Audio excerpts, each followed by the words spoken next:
Yeah, that's always the effort. Is how they actually make the computer do what I want it to do. Or computer's just like, I'm doing what you told me to do. I don't know why you're so mad. Right. How do you? Okay, please check your attendance. And so, as I mentioned at the end of the last lecture, let's talk a little bit more on the homework. So again, this is homework 4. If you haven't submitted your homework 3, make sure to do that by the end of today. So last time we talked about the problem 1 and also a little bit on the problem 2. So this requires you to write a code to find the ground state energy of this Hamiltonian for the ferromagnetic case. So we talk about the third part of it. And then the fourth part is to find the energy gap between the first excited state and the ground state. So this one, if you can, write the Hamiltonian as a sparse matrix, you should be able to use the sparse matrix eigenvalue routine in your favorite software. And in this case, you need to get the eigenvalues for the 2 lowest ones. So that correspond to the ground state and the first excited state. There should be a way you can you can do that in the software. And once you do that, you can basically plot that energy gap as a function of n. And then you need to compare this with the analytical result. So we actually did a spin wave theory in lecture 17. So the energy spectrum looks like a cosine. And the ground state should be the vacuum state. Basically, you don't have any of those bosons. Then the first excited state is basically you have the lowest energy boson, and you put one of them there. So that will give you the energy gap, and it should match with the numerics pretty much exactly for the ferromagnetic case, because the ground state is exact. So basically, the spin wave approximation should be extremely good here. And then starting from part 5 and 6 are for the anti-ferromagnetic case, which is the stuff we covered in the last lecture. So for the anti-ferromagnetic case, in terms of the numerical calculation, it's pretty simple. You just need to remove the negative sign in the Hamiltonian, and then you redo the calculation of the ground state energy as well as the energy gap. So then you can also plot this as a function of n and all the way to 12. So that's what I ask you to do. And you can also do a spin wave theory analysis based on what we covered in the last lecture. We also have this energy spectrum, which is given by this sine function. And in that case, you're also looking at the lowest energy, basically the lowest value of the energy spectrum, just minimize the energy with k. I think the lowest one is k equals to 1. So k equal to 0 is actually not allowed, as we said, because it makes the Bogdanov transformation pathological. So the lowest one should be k equals to 1, and that energy epsilon 1, epsilon for k equals to 1, should just represent the energy gap. And that should be compared to the numerical calculation. You'll find in this case they don't match very well, but they follow the same trend. So if you get that, that should be more or less correct. Okay, so that's for problem 2. We only have 3 problems here. So the last problem, so the first part is to help you understand better about this Holstein-Prokhorov transformation. So why do we have to have this square root of 2s minus a dagger a? And then basically ask you to show that the SZ and S plus, the commutator becomes S plus, and SZ and S minus becomes minus S minus. So that is correct for the spin angular momentum, but I want to show you using the bosonic commutation, these are actually correct. So the way to do this is to basically use the fact that a and a dagger is equal to 1, as well as that a dagger a commute with the square root, because the square root is a function of a dagger a. So any operator can commute with a function of itself. In addition, you can use this sort of identity for calculating commutator. If you've been to the undergraduate quantum mechanics class, you should know this already. So if you have a commutator between an operator and a product of 2 operators, you can always expand this into 2 terms. So once you use these rules, it should be relatively straightforward to prove those 2 commutators you're asked to show. So that's the first part. And the second part is what I briefly mentioned in the last lecture. So in the last lecture, we talked about this is an antiferromagnetic XXC Hamiltonian. If you set this delta to be 1, so that's the antiferromagnetic Heisenberg Hamiltonian we exactly went through for the spin wave theory in the last class. So the only difference here is that this is more general. Instead of being 1, it's actually a delta. So you can largely just follow what we sort of derived in lecture 18, but with that 1 coefficient in front of ZZ replaced by delta. So if you do that, you can, so basically this is just kind of ask you to repeat the same process. You can first map these to bosons. and then diagonalize the bosonic Hamiltonian using the Bogdanov transformation and find the single particle spectrum. So that will be a little bit different because the coefficient in the ZZ is different. And then you can also show that there's going to be a quantum phase transition at delta equals to 1. So here, the way to do this is to compare the energy gap you obtain from basically this epsilon k. So the epsilon k, so basically the minimum value of epsilon k is going to be different for delta larger than 1 and delta equals to 1. And if that's the case, if one is 0, the other one is not, then you know that there's a phase transition. Make sure that when you're comparing this, take the n goes to infinity limit, so the large n limit. So n is the number of spins there in the summation. The last one is to show that the classical neo-order state in the ground state survives to some extent for delta larger than 1. So in the last lecture, we actually showed that this classical neo-order state, which is this up-down state, that's the assumption of the spin wave approximation. But we actually find that this average Boson number diverges when the delta is equal to 1. So basically, in the Heisenberg interaction case, we have this log n divergence, right? We talk about. And here I want to show if you calculate the same sum, you can convert it to an integral. So previously we have just 1 over this sinh q. It's actually sine q. I made a mistake. So the lecture notes is already corrected. It's actually not sinh, but it's sine. But the result is the same, right? Because we have integration over 1 over sine q, which diverges. But here, if the delta is not equal to 1, what you're going to find is that this pole is kind of removed. This singularity in the denominator is removed, and then this integration should always converge. And that basically means the average Boson number here should be finite. If it's finite, then that means this assumption of this antiferromagnetic order should be more or less correct, and that's indeed the case. If delta is larger than 1, one way to think about this physically is if delta is really, really large, it's going to overwhelm the XX and YY interaction and just make the system a classical Ising model with an anti-ferromagnetic coupling because delta is positive. In that case, the neo-order state, this up-down state, is of course the classical ground state of the Hamiltonian. So that at least you know that when the delta is really, really large, it should be correct. And then the thing is that as long as delta is larger than 1, it should be more or less correct. But if delta is equal to 1, as in the Heisenberg interaction case we deal with, we don't expect the classical neo-order to actually survive. So that's the case. And I believe similar results will be true if delta is smaller than 1. As long as the absolute value of delta is smaller or equal than 1, this classical neo-order should be pretty much destroyed. But if the absolute value of delta is larger than 1, if delta is negative, you'll get a ferromagnetic order. But if delta is larger than 1, you should still get this classical neo-order more or less correct. Okay, so that's about homework 4. So there's less problems here, so it shouldn't be as difficult as the previous homeworks. I think homework 3 is probably the most difficult one. All right, any questions before we move on?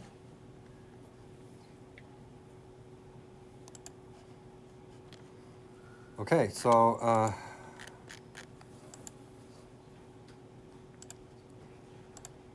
today we're going to start a new topic.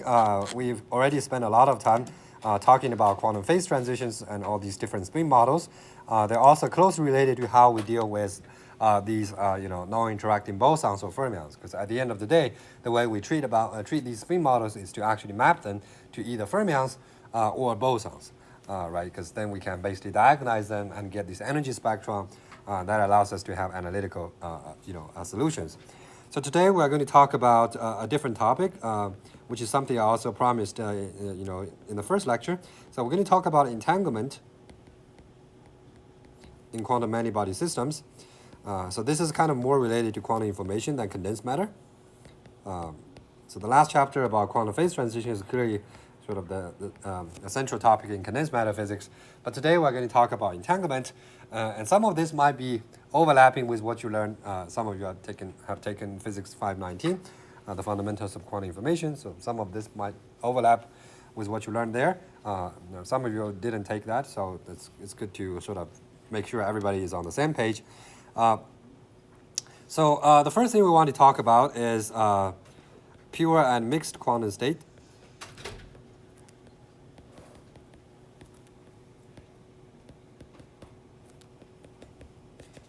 So if you haven't taken 519, you might even be confused about what a mixed state is. We kind of briefly mentioned this when we talk about the thermal state, saying that, for example, the density matrix for thermal state, you need a density matrix, and it's given by this e to the minus beta h divided by the normalization factor. And here we're going to sort of formally introduce what a mixed state is, and then this sort of is necessary for defining entanglement in a many-body system. So usually in undergraduate quantum mechanics, we only learn about a pure quantum state. So that's basically given by a vector in the Hilbert space. So whenever you see a cat, that corresponds to a pure state.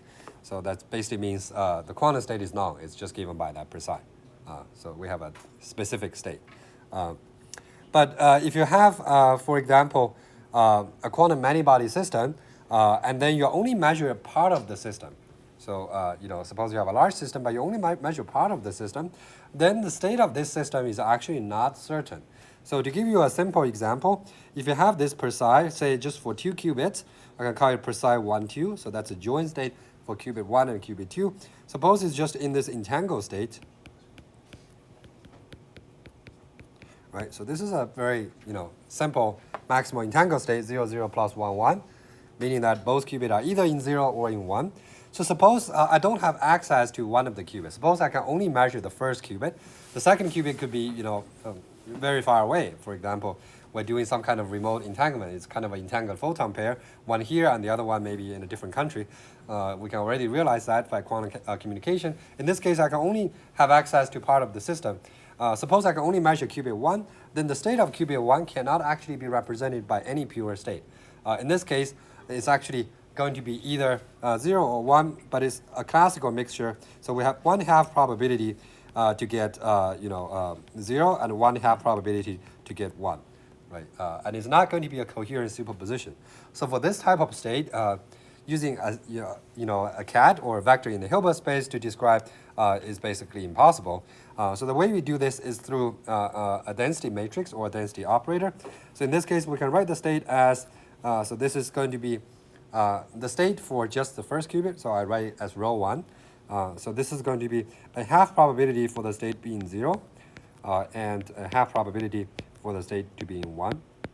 So this is the way I write it. In terms of the matrix, I just write this as 1/2, 1/2, and 0, 0 here. So this is how we convert an operator to a matrix.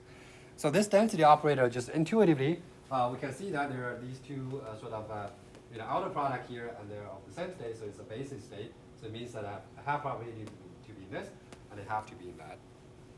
And you can also make this more general. In general, the rho, suppose you have just an arbitrary quantum system in a mixed state, then the density matrix always represent a mixture of a pure state. So we can write it as sum over I, then pi, and then psi I, assuming these psi i's basically form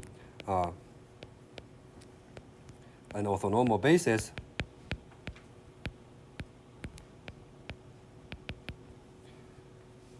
So the other way to think about it is this is an eigenvalue decomposition for the density operator or density matrix. So it's a particular operator, and it's a Hermitian. So rho is, by this expression, rho is obviously Hermitian, because if you take the Hermitian conjugate, it goes back to itself. So these p are probability, so the p's are going to be real numbers and non-negative. And it basically denotes a mixture of a mixed state where you have a probability to pi for the system to be in the state psi I. And the simplest example is this single qubit mixture state we just talked about. You have two probabilities to be in 0 and 1 state correspondingly, and you can generalize this to an arbitrary system. Okay, so and for a pure state, you can also use a density matrix, but it's a little bit trivial. So if you have a pure state, then apparently only one of the pieces is 1, or the other ones are 0. Question? So is the pure state implying that we are going to find it in that state? Yeah, it's always in that state precise, right? So there's no uncertainty. Of course, if you're measuring a different basis, you're going to get some probability distribution. But at least we know. If you want to ask what is the state of the system, it's in the state precise. That's it. But for a mixed state, like in this case, I'm only measuring the first qubit. I actually can't use a single state, right? I have to say that it's just a 1/2 probability means 0 and a 1/2 probability in 1, right? I can never find a unique state precise that describes the state of just one of the qubit because it's entangled. Yeah. You have a question, Kobe? So, You look. So this is this different from like superposition? It's different from superposition, yes. So superposition is, so that's a good question. So you can compare this with, for example, a state of the first qubit that is a superposition of 0 plus 1, right? So that will be a superposition state. If you measure the qubit, it's also 1/2 in 0 and 1/2 in 1, right? So in that sense, you would say that, it seems like why the precise 1 is not the state of the first qubit in this entangled state? Well, the answer is there's still some difference between this state rho 1 and this state precise 1, because for the precise 1, you can actually measure in the x basis, basically in the plus and minus basis. This is a plus state. The minus is the one with the negative sign, right? If you measure in that basis, we actually know that, okay, the qubit is just in the plus state, right? We measure in the x basis instead of the 0, 1. We measure in the plus minus basis.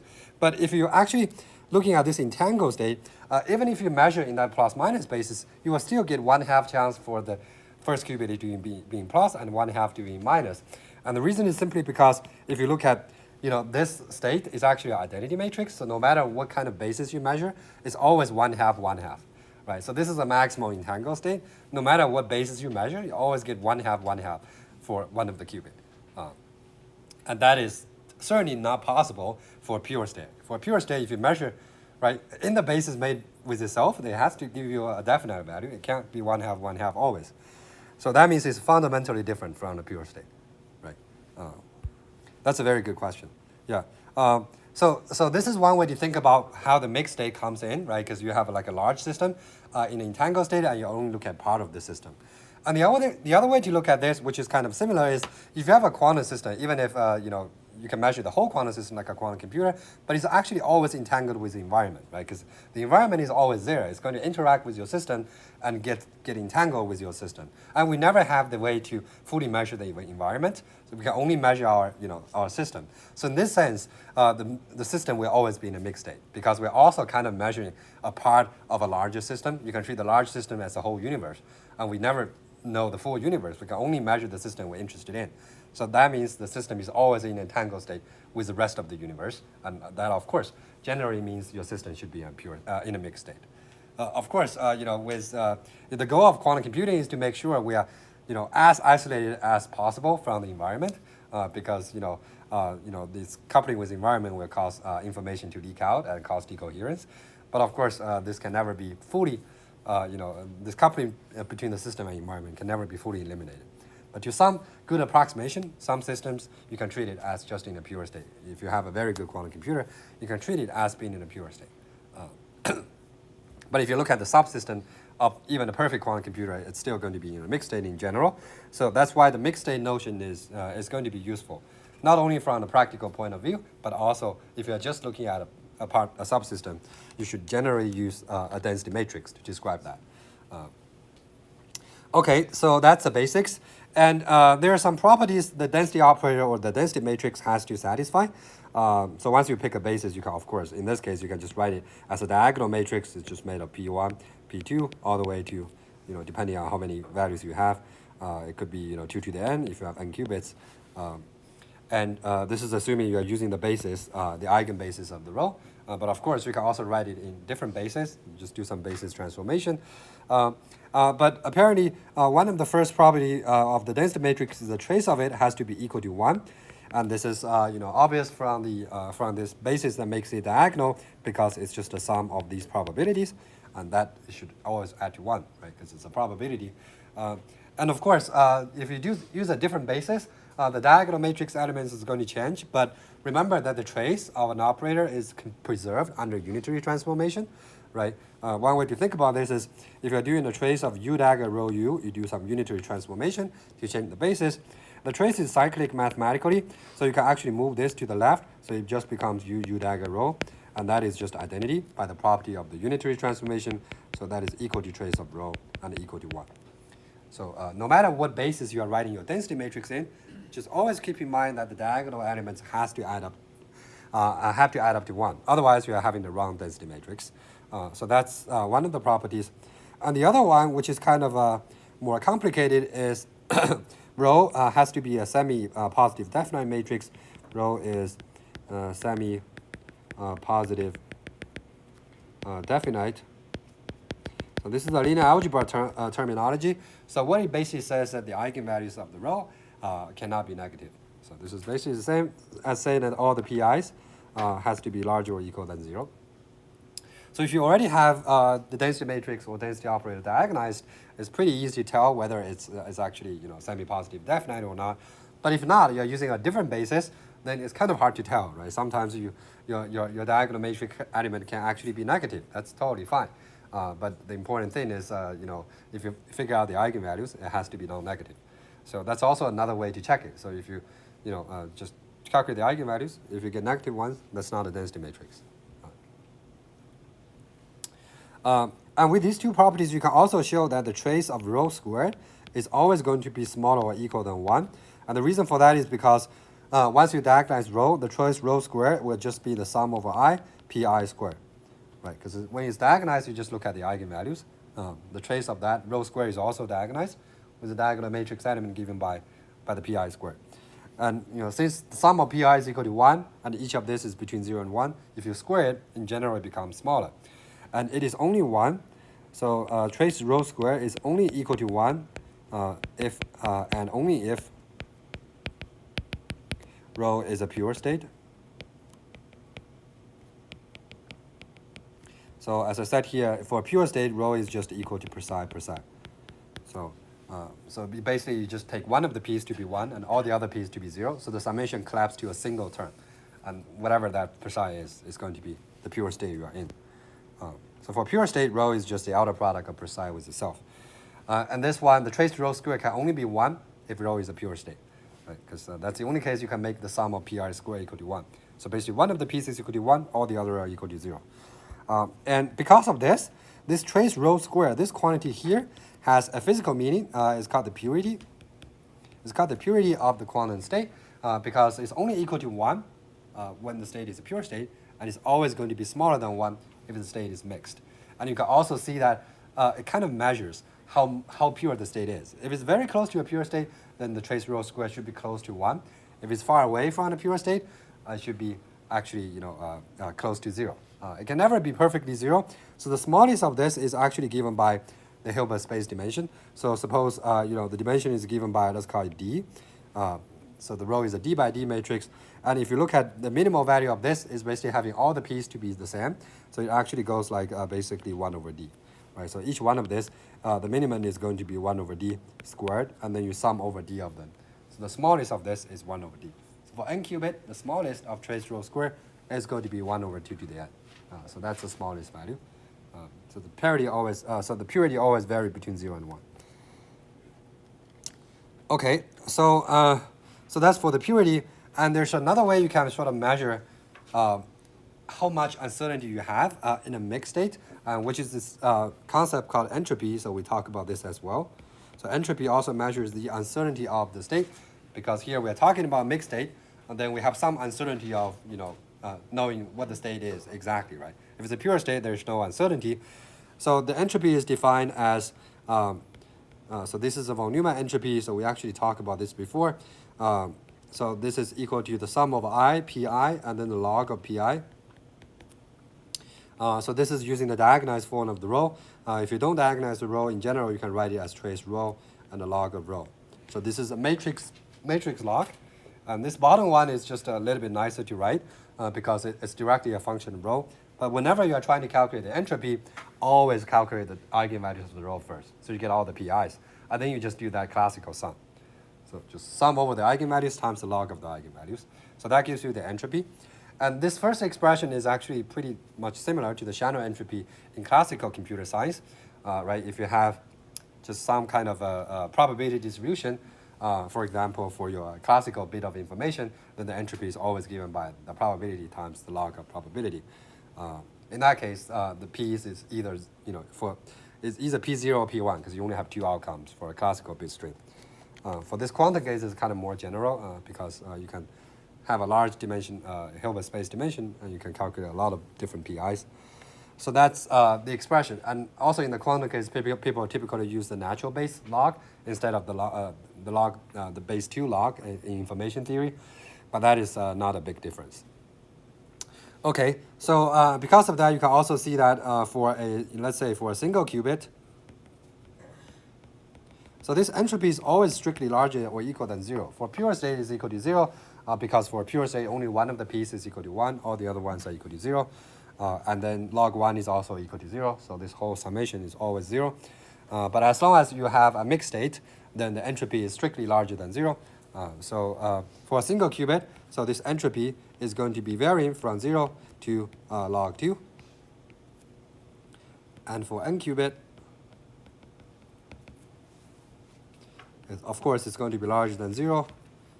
So can people make a guess on what's the maximum entropy you can have for n qubits? Can you say it louder? N log 2 or log n log 2n? N log 2? Okay, yeah, that's right. So it's n times log 2, yeah, which is also equal to log of 2 to the n.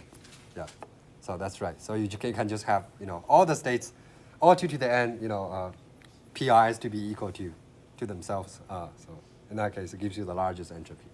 Yeah, so it makes sense. Single qubit, the maximum entropy is log 2. For n qubits, you can have basically n times that.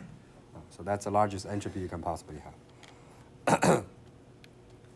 Okay, and the state that maximizes the entropy is going to be the identity matrix. So it's actually given by identity over the dimension of the Hilbert space. In this case, is 2 to the n. So that will be called the complete mixture state. So this is complete mixed state.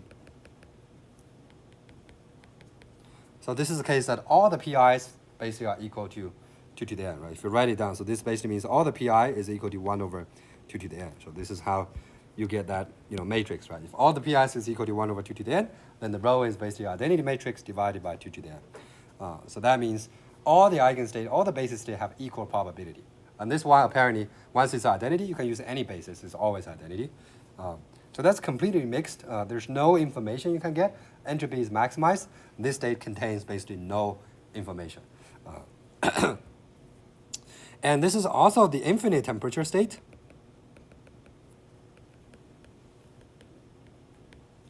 So these two are basically synonymous. And the reason for that is we talk about this finite temperature state right here. If you take the infinite temperature limit, so beta is equal to 1 over kBT, right? So if the T goes to infinite, then the beta basically goes to 0, right? So the infinite temperature limit is the limit where beta goes to 0. So when the beta goes to 0, you get e to the 0. E to the 0 is, again, identity, right?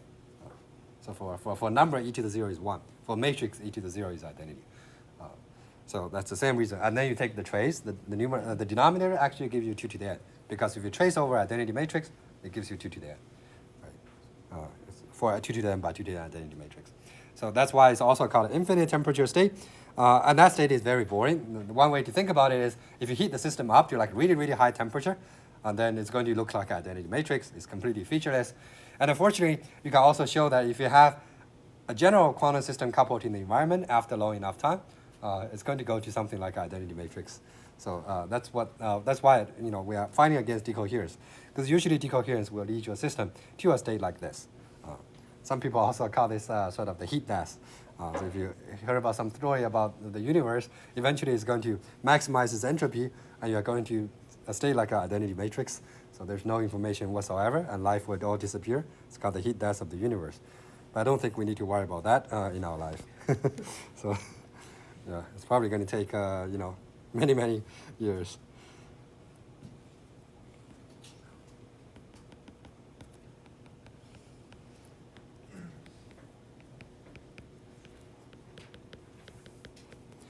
Okay, so this is sort of the basic definition of the density matrix and the mixed state. So now we need to introduce an important calculation techniques, which is called partial trace, and this is useful for a lot of real problems. So we talk about the case that if you know the full system is actually in some pure state, and then you can only measure part of the system, or you're only interested in part of the system, then we can actually represent this subsystem using a density matrix.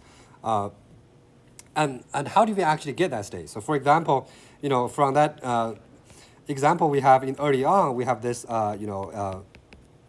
entangled state for 2 qubit, and I want to find the state of the first qubit only, so this row 1 here. So this row 1 here is also called a reduced state. So it's a reduced state or reduced density operator or density matrix for qubit 1.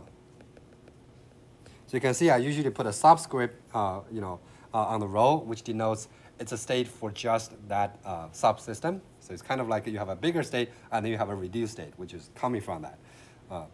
So I sort of wrote the answer down directly. I said this is going to be 1/2 of 0, 0 plus 1/2 of 1, 1, right? But if I have a more complicated state, I can't really write this down easily. So I have to actually do a mathematical way. You have to go through a mathematical calculation to figure this out. And this mathematical calculation is basically called a partial trace. And we can do this in a more general way. So suppose we have just, in general, even the full system in some state. It could even be a mixed state. I can just call it row AB. And then what I want is basically the state of just the subsystem A. So I just want the state of the subsystem. It's also given by a density matrix. So how do I go from here to here? So in this case, for example, I can also write row 1, 2 here, which is coming from this full state is just going to be per psi 1, 2, per psi 1, 2. As we said, for pure state, the density matrix is just going to be the state times its Hermitian conjugate. And in general, I could do row AB instead of 1 and 2. A and B just denotes 2 part. So it doesn't need to be just 2 qubit. I can just, in general, have a system made of many qubits, and I say part of the system is my subsystem A, the other part is my B. And I have the joint state row AB given here, and then I want to find just the reduced state row A. So how do I do it? This is mathematically defined as the following. So we need to perform a partial trace on the system B for the full system for the full state row AB. So this trace with a subscript B basically means I'm tracing over the basis only in the system B. So I'm going to basically spell out what this actually means. So this actually stands for I'm summing over all the basis index in the system B, and then I'm doing basically this, row AB, IB. So if this notation looks confusing to you, just think about in general, if you take a trace of some operator row, what you usually do is you sum over the basis state, let's call it I. Okay, you can call it phi I if that's less confusing. Right? So the phi I basically form an orthonormal basis. So this is basically a basis of the full Hilbert space. So this is how you do the trace. You basically take the basis and then you do an inner product. So that's actually giving you the diagonal matrix element, right? So this is, if I think it's probably better to just write it as I. So it just denotes a basis. It can be any orthonormal basis because the trace is invariant under the choice of the basis. And what this really means is just going to be a sum over I, row II, right? So that's the diagonal matrix element of row. You sum over it, you get the trace. So here, the only difference is that this inner product is actually only performed on the basis state for the subsystem B, right? So think about this. You have 2 qubits, and then, so look at this example here. So the row 1 here will be the trace over the second qubit of this state here, So this is going to be, if I write it down, this state is going to look like 1/2 of 0, 0, 0, 0, plus 0, 0, 1, 1, plus 1, 1, 0, 0, plus 1, 1, 1, 1. So you take the trace of this. So how do I do this? According to this formula, I need to sum over the basis state for only the second qubit. And this is kind of like a weird inner product because it's not a full inner product. Usually an inner product gives you just a number, right? Because we're doing the inner product of this basis times this bra and this cat. But because this inner product is, is only over part of the Hilbert space, so after the inner product, you actually still get an operator. But this operator is only acting on the system A's Hilbert space. So you get kind of a reduced dimension of this. So let's try to do this in action to help you understand what this actually means. To make this more clear, I'm going to actually label these 1 and 0s. So I can make it 0, 1, 0, 2, 0, 1, 0, 2, 0, 1, 0, 2, and 1, 1, 1, 2. So just to label this to give you a clear idea of what's going on. it's not really necessary after you get familiar with this. So according to this, I'm going to do this calculation. So the I here is basically labeling, the basis for the system B here is it's a second qubit. So it's going to be either the 0, 2 or the 1, 2, right? So it's going to be an inner product of 0, 2 and 1, 2. 1, 2 here denotes the one state for the second qubit. And then I'm going to put row AB here, which is this big thing here. I'm going to put this whole bracket into these two calculations, this one and this one. Right, so that's basically what I'm doing here. So we can do this one by one. Let's do it for the first one here. So we're doing an inner product of the 0, 2 with that thing here. So you can forget about what this is talking about. So let's just look at this first term here as an example. So we're doing an inner product of 0, 2. And then here we have 0, 1, 0, 2, 0, 1, 0, 2. And then we have a 1, 2. So we can forget about what the first qubit is doing, because this is actually a tensor product. So the way to write this is actually a 0, 1, 0, 1 tensor product, 0, 2, 0, 2. So we can forget about the first qubit because we're only doing the inner product for the second qubit. And this 0 and 0, they actually becomes 1. And then here we have a 0 and 1. So that actually becomes 0. So they are orthogonal to each other. So that means this term, when you put it here, actually gives you 0. Sorry, did I write something wrong? Sorry, this is 0. Sorry. So this one is 0. So I'm looking at here. So actually, so this one is not 0, but 1, because, the 0, the inner product between 0, 0 and 0, 0 on the second qubit is 1. So this term is going to actually give you a 1. But this term is going to give you a 0, because the second qubit is actually in the state of 0, 1, and this is 0, 0. So what that means is 1 is orthogonal to 0. So this one is going to give you 0. And similarly, if you look at these two terms, this is also 0, because the second qubit is actually in the state 1, 0. And if you take the trace, or take the inner product, it's going to go to 0. And the last state is actually going to give you 1. So this part is going to give you 1. So this is how we do it. But once you do that, you should still keep the first, the inner product of the first term. So this outer product is going to be kept. So if you look at here, this is actually going to give you the state of just a 0, 0. But it now is for the first qubit. So that's basically what this term gives you. And then for the last term and this term is going to give you basically a 1, 1 here. And then there's a 1/2 in front of it. So that is how we formally get this density matrix. So it's through basically performing this partial trace. So the way to do it, again, just to recap, you first expand your state row in this computational basis. And then you basically look at, so this is basically look at whether the second qubit is diagonal or not. So then the second qubit has to be in the outer product where it's actually the same. So you actually only keep the 0, 0 and 1, 1 here. So that's the way you do it. Because the other two are actually not diagonal, so the inner product is going to be 0.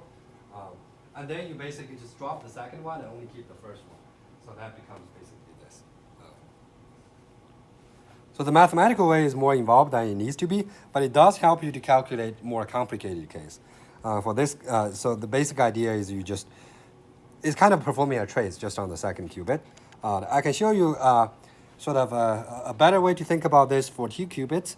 So for general 2 qubit state, we can always write the density matrix in a fully general way. So we can write it as row 0, 0, row 0, 0, row 0, 0, 0, 1, row 0, 0, 1, 0, row 0, 0, 1, 1. And then we have row 0, 1, 0, 0. I have to write all 16 of them to show how we do this.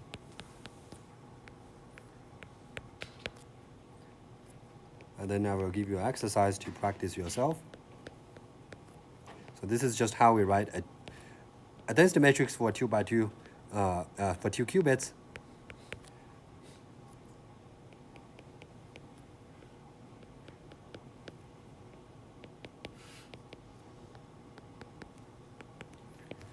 So what this means is I can always write the 2 qubit density matrix as a sum over basically the basis state. I can call this, J1, J2, and K1, K2.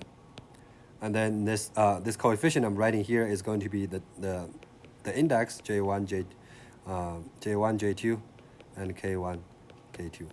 So then I have a sum over all the J1, J2, and K1, K2. And each of these index can be either 0 or 1 because it's a qubit. Right, because for 2 qubits, the basis for the density matrix for any operator are given by 0, 0, 0, 0, all the way to 1, 1, 1, 1. So there are 16 basis states, which is why I have 16 matrix element. So that's a general way to write any 2 qubit density matrix. So how do I perform the partial trace? So that formula looks kind of complicated, but the way to do this is actually not that hard. So for example, if you want to trace out the second qubit and just want to get row 1, suppose I only want to get the state for the first qubit, what you do is basically, so let me show you this. So you kind of do a trace here. A trace is sum over the diagonal. So you put this into 4 submatrix. Right, you can basically separate this row into 4 of these 2 by 2 submatrix, and then you basically perform trace on each one of these 4, and then write out the answer. So it's actually simpler. So in this case, the first block is going to be row 0, 0, 0, 0 plus row 0, 1, 0, 1, and then the second one will be adding these 2 terms, right? So basically adding these 2, these 2, these 2, and these 2. So this is going to be row 0, 0, 1, 0 plus row 0, 1, 1, 1. And here is row 1, 0, 0, 0 plus row 1, 1, 0, 1. And the last one will be row 1, 0, 1, 0 plus row 1, 1, 1, 1. So this is how you get row 1. So basically just do this partition and then do the trace on each one of this. And that would be your corresponding 4 matrix element. So that's how you get row 1. So to get row 2, it's a little bit more complicated. So the row 2 is a different partition. So we're going to use a different color here. I'm going to use blue here. So you are going to still form 4 submatrices, but it's actually these 4. So I'm going to use the blue color to connect them. So the first submatrix is made of these 4. Maybe I can just cross over these to make it easier to read.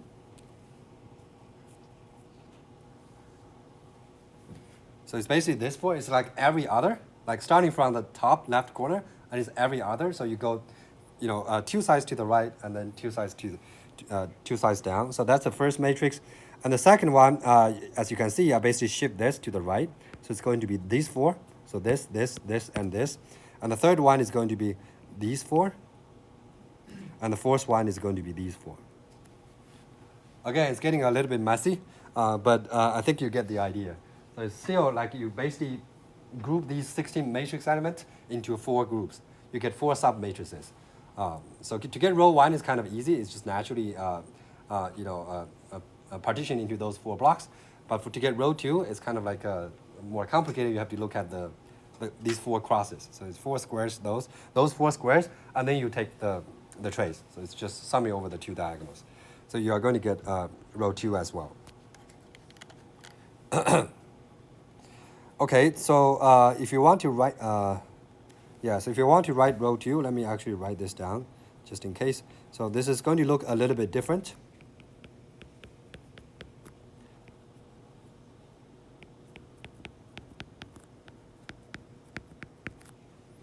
Row 0, 1, 0, 0, plus row 1, 1, 1, 0. Last one is going to be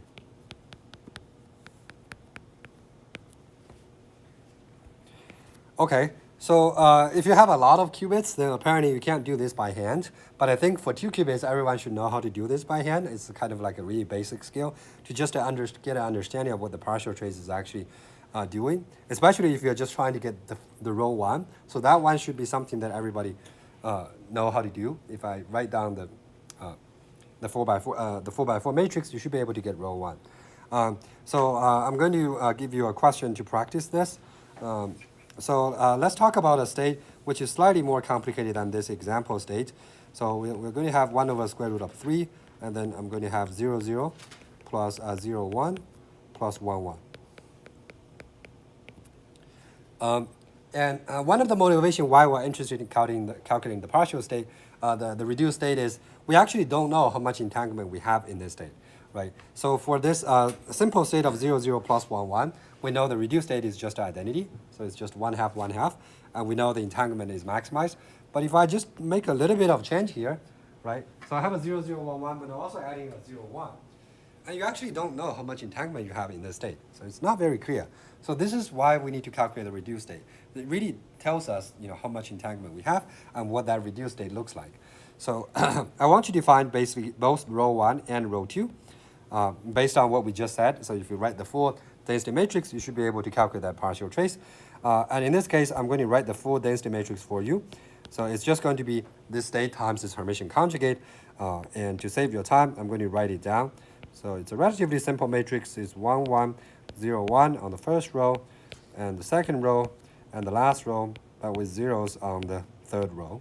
So that is going to be the matrix. So I want you to find both the reduced state for the first qubit and for the second qubit. So both of them should be 2 by 2 matrices. And it shouldn't be hard to calculate if you understand what we're doing. Again, if you don't like the equations, the rule is for row 1, just partition this into 4 blocks. So these 4 blocks and sum over the diagonals. For row 2, it's kind of like every other. So this is going to be your first block, and this is going to be the second block. This is going to be your third block, and this is going to be your last block. Right? So it's kind of shifted. I hope I have a better way to present it. Hopefully you get the idea. They're going to be a little bit different, the row 1 and row 2. So I'll give you a couple minutes to work on this.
Again, if you're confused about how to calculate row 2, so you start with this one. So that's going to be your first element, the top left, and then you do these 4, right? And then the first row, second column, the top right, should be starting here, and you do these 4, the trace of these 4, the submatrix formed by these 4. And then this is second row, first column, you start in here, and then you do these 4, right? And the last element should be the trace of the 2 by 2 matrix formed by the last 4. So I have to do this really, using an animation. Yeah.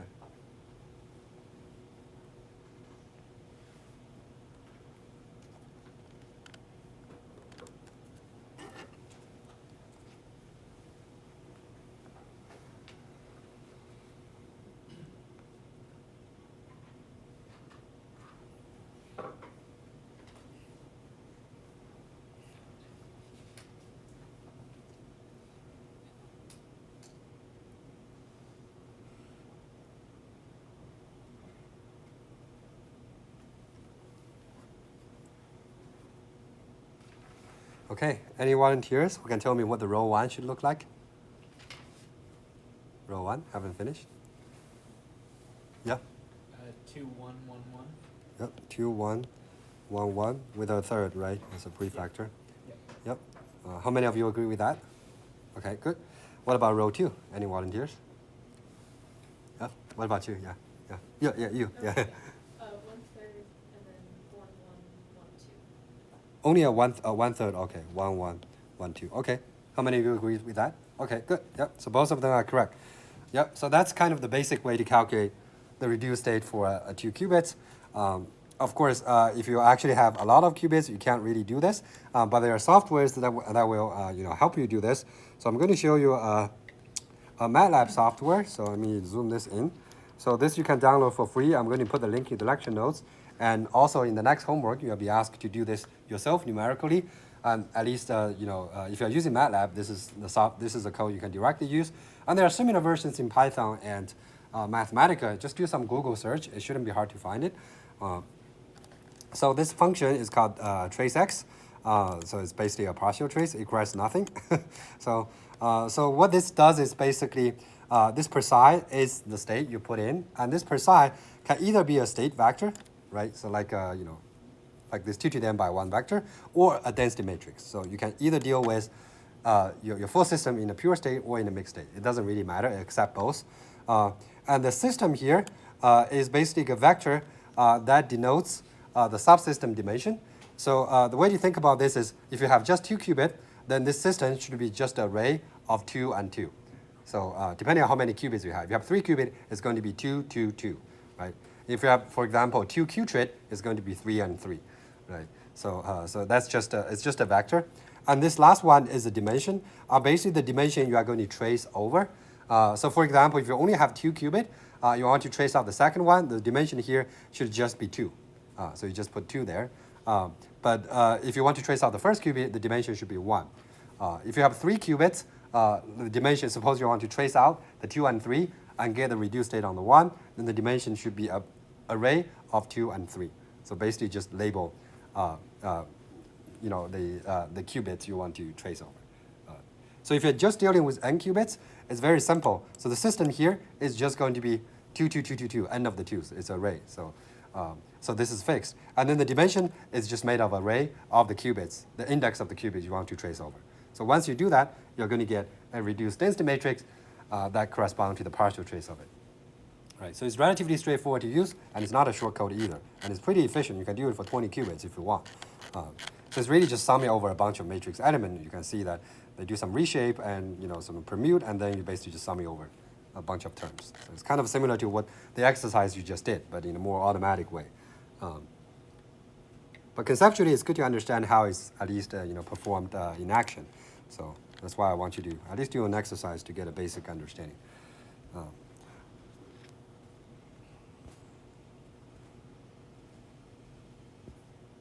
Okay. All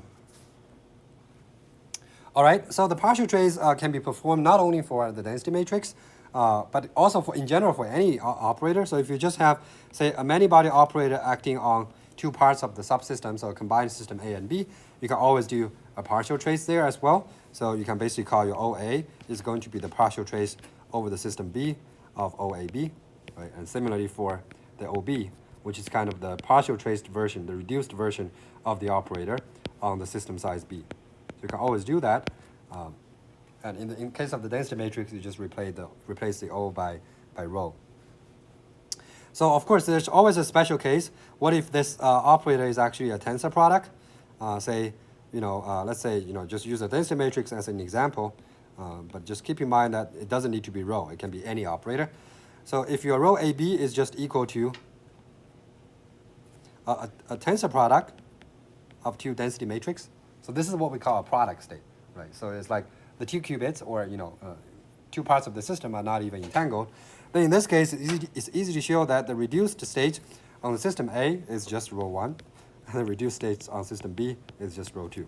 So this partial trace, if you do a trace of a B of this rho 1 tensor product rho 2, is just going to give you rho 1. And similarly for the other one. So in case you get a tensor product, it's trivial. So the partial trace just give you the component of the tensor product. And physically, that's not surprising at all, right? You have 2 subsystems which are not entangled. If I ask you what is the reduced state, of course, they're just given by the respective states in a product, right? So, okay. So now I have another question for you. So we know that if you just have 2 matrices, for linear algebra, the trace of 2 matrices that's called P and Q.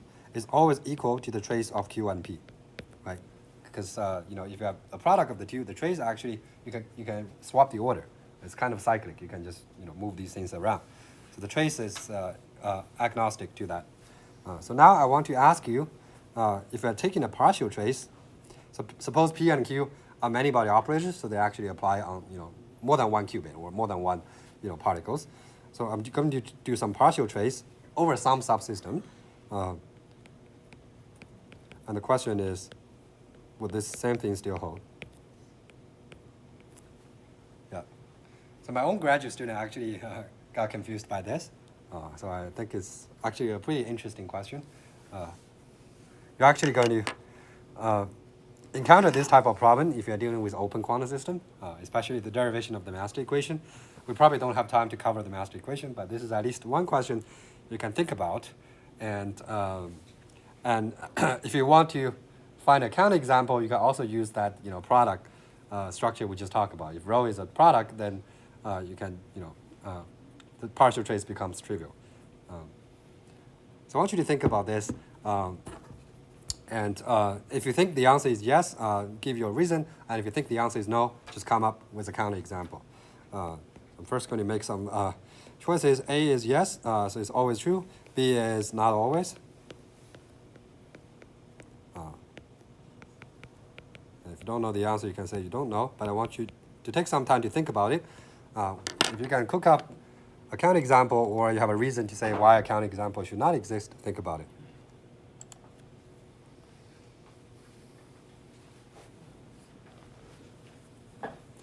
Yeah, for simplicity, you can just think about a 2-qubit. Just think about 2 qubits, and P and Q are both 2 qubits operators.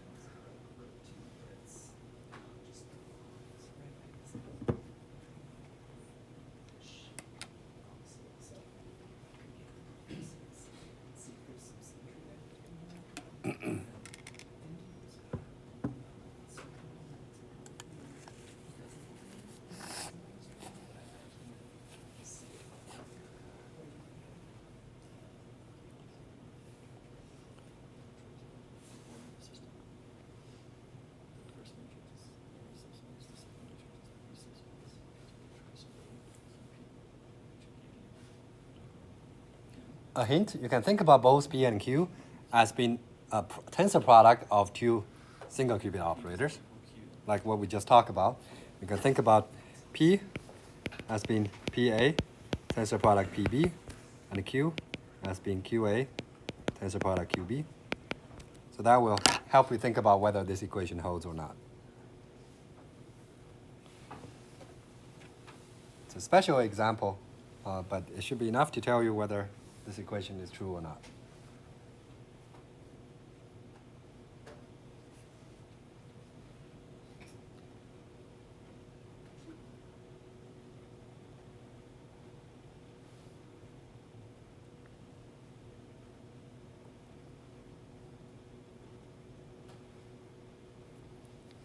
And if you can further simplify this by just setting P and QA to identity.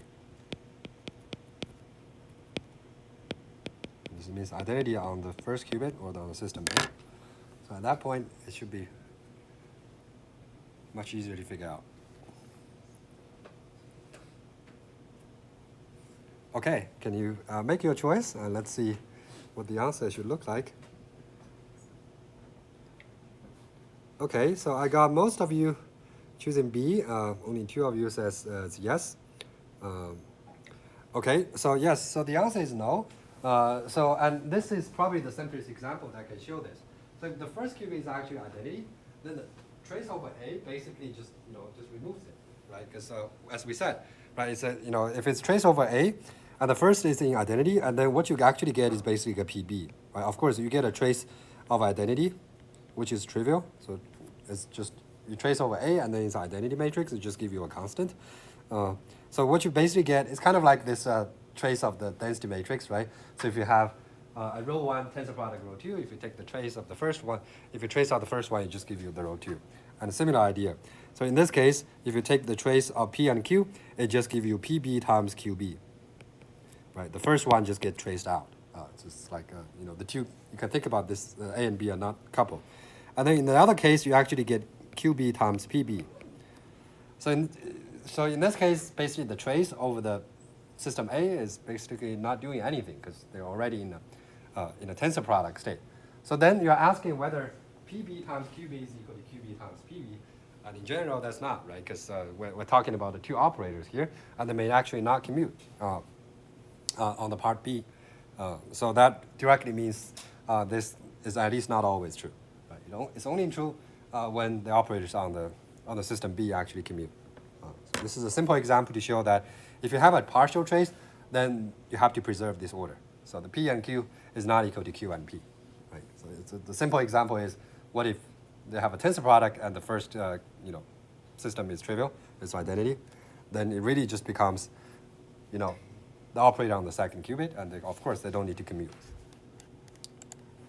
Okay, so that's for a partial trace. So you're going to get exercise problems in homework 5 regarding how to calculate partial trace. And the reason why we need to talk about partial trace is this is necessary for introducing a very important concept called entanglement entropy.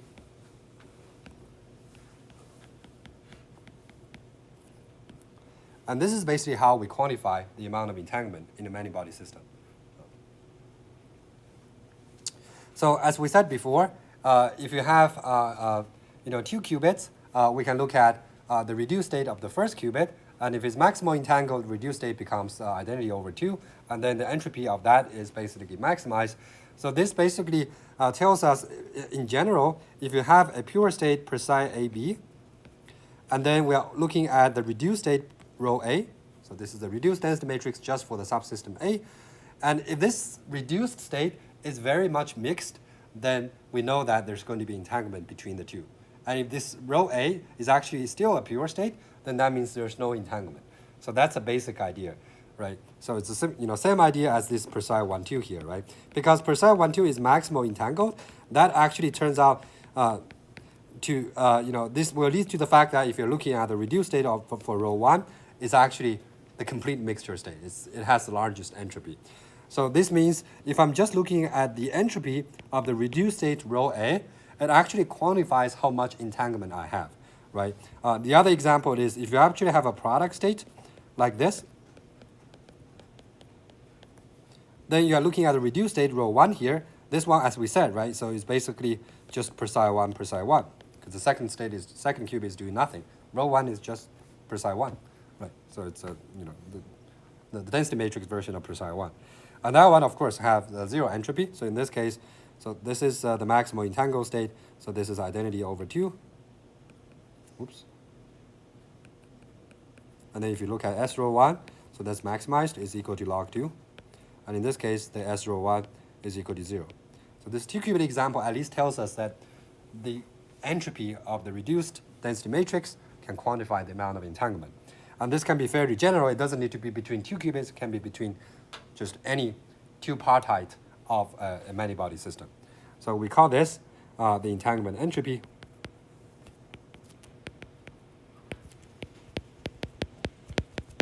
And one of the things you might wonder is, why are we using the reduced state for A, not for B? It turns out that these two are actually the same.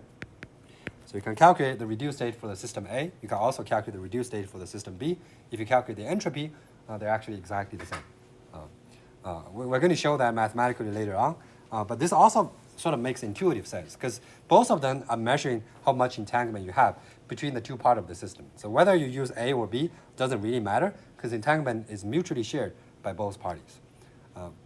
So it's actually a pretty interesting point. Suppose I have a system of n qubits, right?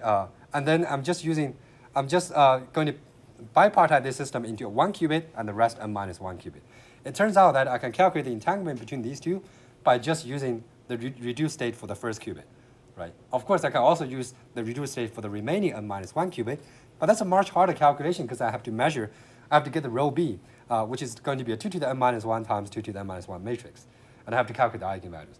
It turns out that even if you do that more complicated calculation, it's going to give you exactly the same entropy as the result calculated by just calculating the reduced density matrix for the first qubit, which is just a 2x2 matrix.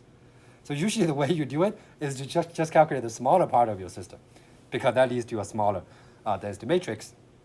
And even experimentally, it's always easier to measure a small number of qubits to measure the density matrix for that. Of course, experimentally, it's very hard to measure the density matrix.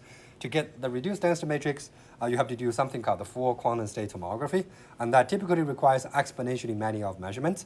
So if you don't do any approximation, so in order to measure either row A or row B, you need basically 3 to the n measurement basis. So why is this 3 to the n, not 2 to the n or 4 to the n? It turns out that the reduced, you think about a single qubit.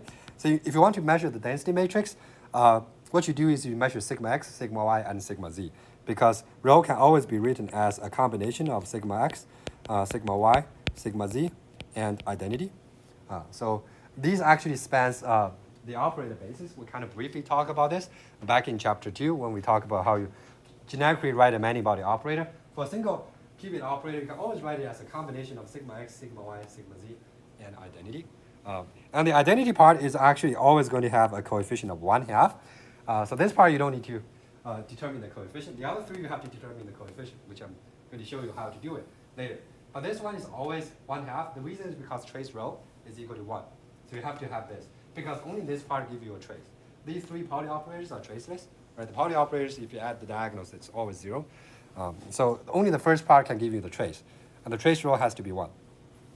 So these three coefficients directly relates to the expectation value of sigma x, sigma y, and sigma z.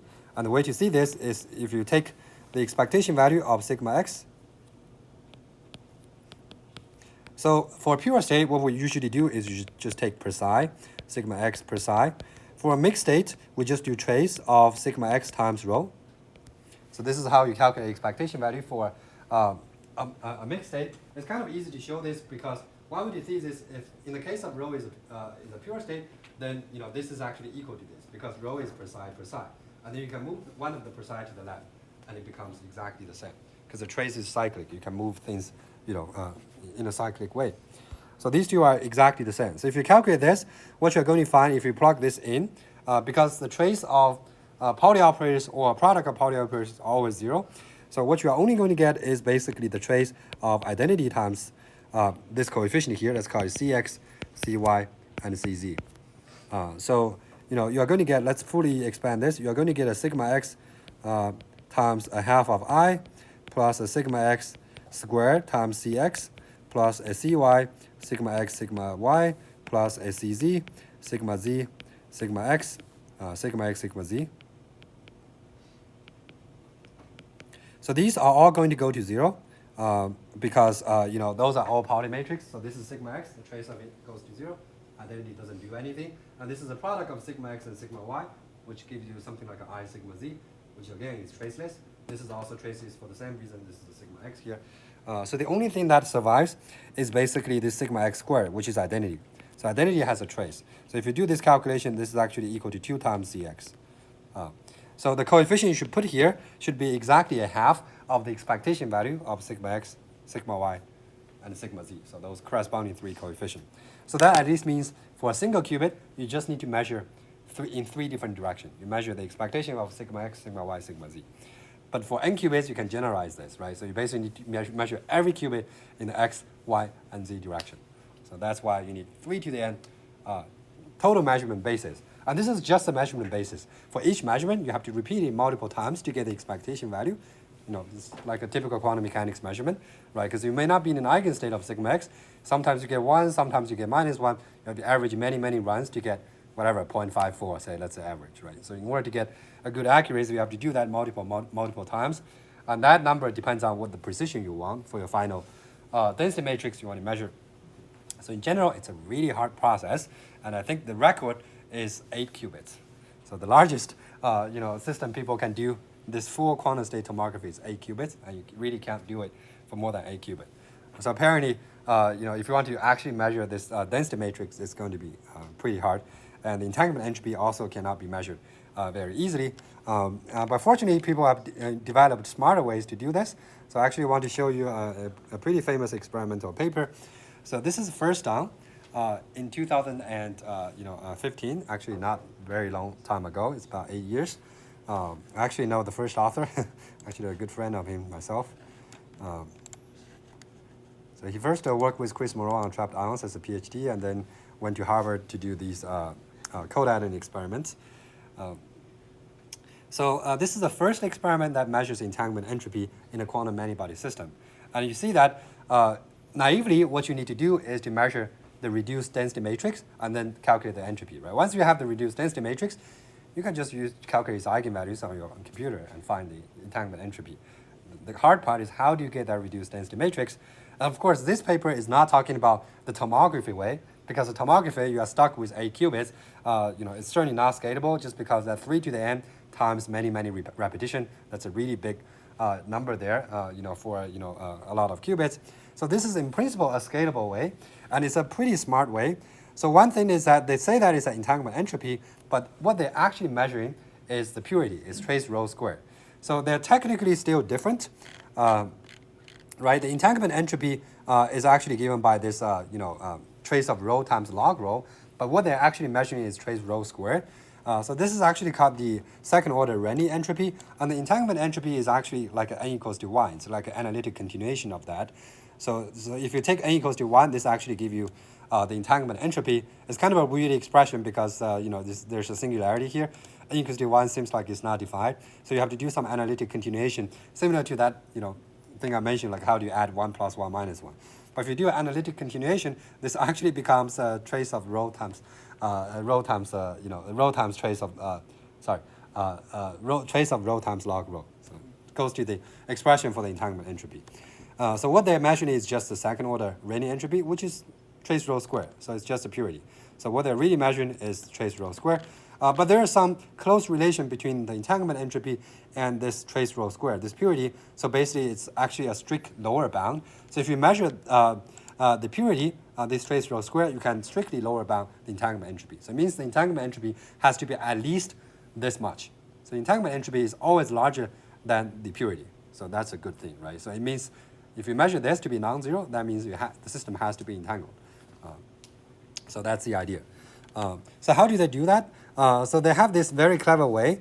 In order to do this in a scalable way and not trying to do this for tomography, since we're only interested in trace rho squared, right? Probably we don't actually need to measure the whole rho, right?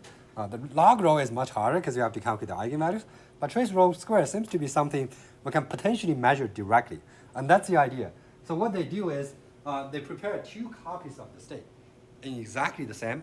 So the key is you have to prepare 2 copies of the state. Suppose you have, this is an n qubit state per side n. You need to prepare 2 copies of the same state. And then what they want is to basically, find the entanglement entropy between the left half of the second and the second half of, one of the copies. So that's what they want to get, right? So that's what the trace rho squared is about. And what they do is they kind of let these 2 copies interfere with each other.